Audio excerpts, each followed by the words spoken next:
Hello everybody and welcome to a new lesson. Today's lesson is about phrasal verbs. In this lesson we are going to understand what we mean by phrasal verbs and we will try to learn some of the most common phrasal verbs in English. Let me first explain what we mean by phrasal verbs. A phrasal verb is a verb which consists of two parts. The two parts are a verb and particle, like in this example. Get up. So get is a verb, up is particle. So particle is a word like on, in, after, away, up, down, etc.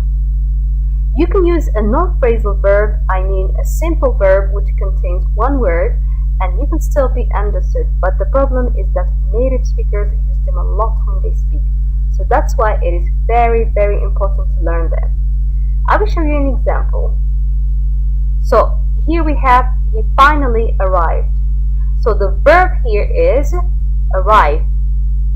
So you can replace this verb by a phrasal verb. So instead of saying he finally arrived, you can say he finally showed up. So show up is a phrasal verb. Okay? You can also use another phrasal verb which has the same meaning as arrive. It's the phrasal verb turn up. So you can say he finally arrived, he finally showed up, or he finally turned up. When it comes to phrasal verbs, you need to know that there are two types. We have separable phrasal verbs and inseparable phrasal verbs. Let's start with the first type. So separable phrasal verbs are verbs which can be separated. What does it mean? The object can come after the phrasal verb or between the verb and the particle. Let's move now to inseparable phrasal verbs. So inseparable phrasal verbs are verbs which can be separated. Okay? What does it mean? The object always comes after the phrasal verb. Okay? So in order to understand, I am going to show you some examples. Let's start with inseparable phrasal verbs. Let's read these two examples. Emily is looking after her nephew. Emily is looking after him. So the phrasal verb here is look after. So what about look after? Look after is inseparable. What does it mean? It means that you must put the object after look after. So let's read again these two examples. Emily is looking after who? Her nephew. So her nephew is an object and the object here is a noun. Let's move to the second example. Emily is looking after who? Him. So him is an object and the object here is a pronoun. So what about these two examples? Emily is looking her nephew after and Emily is looking him after. So these two sentences are incorrect. Why? Because with inseparable phrasal verbs, the object is always after the phrasal verb. It doesn't matter if the object is a noun or a pronoun. Let's move now to separable phrasal verbs. So here the phrasal verb is pick up. Pick up someone means to collect someone. So pick up is separable. It means that you can put the object between the verb and the particle or after the phrasal verb. Let's read these examples. John picked up who? Emily from the airport. So here I put the object after the phrasal verb. Let's move to the second example. John picked, and here I put the object between the verb pick and the particle up. So John picked Emily up from the airport. Okay, and this sentence is correct. The last example, John picked her up. So here the object is her, here the object is a pronoun, so I put it between the verb and the particle. So John picked her up from the airport. So all of these sentences are correct. Why? Because pick up is a separable phrasal verb. But you need to know something about separable phrasal verbs. When the object is a pronoun, like in the last example, so you must put it between the verb and the particle. So saying John picked up her from the airport is incorrect. Unfortunately, there is no rule. What does it mean? It means you have to learn by heart if each phrasal verb can or cannot be separated. Now we will try to learn some of the most common phrasal verbs in English. Let's start with the first phrasal verb. We have pass away. Pass away is a phrasal verb. It means to die. Here we have an example.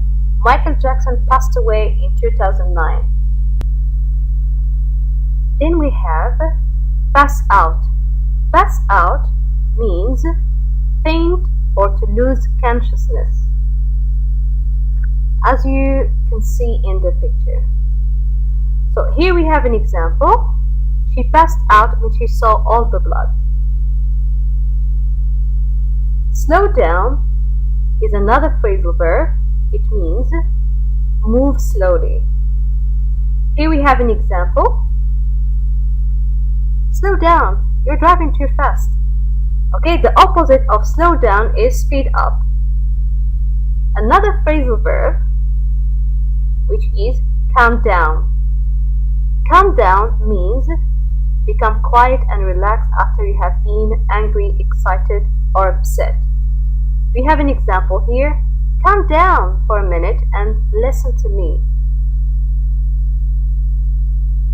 Grow up is also a phrasal verb. It means become an adult. Let's use it in a sentence. John was born in New Zealand but grew up in England. Bring up someone means to raise a child. To raise a child means to look after them until they become adults. Let's put this phrasal verb in a sentence. Her parents died when she was 2 and was brought up by her uncle. Turn on or switch on means push a button or turn a key to make a light or a machine start. Example: it is getting dark here. I will turn on the light. The opposite is turn off or switch off. Turn up means increase the amount of sound, heat, or power being produced by adjusting the controls. We have an example here. I can't hear the radio. Could you turn it up, please? The opposite of turn up is turn down. Turn down has also another meaning, which is to refuse. Here we have an example.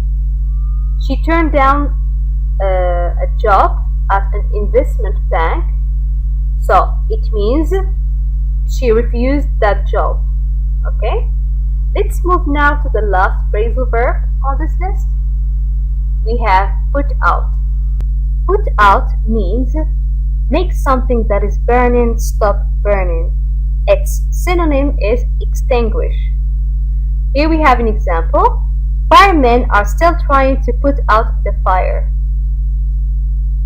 So try to learn more phrasal verbs in order to understand native speakers.